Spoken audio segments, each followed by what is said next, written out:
So last weekend, my roommate Dave and I were having one of those classic "what's for dinner?" debates when he casually announced, "I can make any dish out of ramen noodles." I was dubious, but also hungry, so I challenged him. "Really, Dave? Any dish?"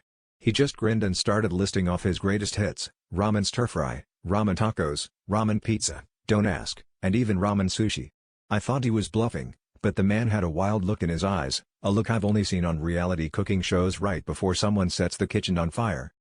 Naturally, our other roommates gathered in the kitchen, the air thick with anticipation and cheap seasoning powder. Dave, sensing his audience, decided to up the ante. "Tonight, gentlemen, I present to you, ramen ice cream."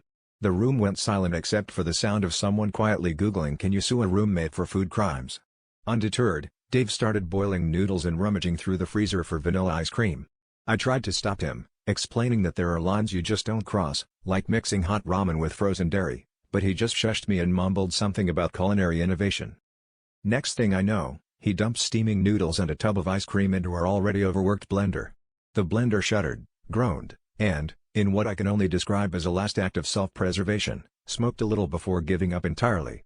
Dave looked at the sad, lumpy mess with pride. "It's all about the texture," he declared. Someone else politely excused themselves to call their therapist. I stared at the mixture, wondering if we'd just invented a new form of biohazard.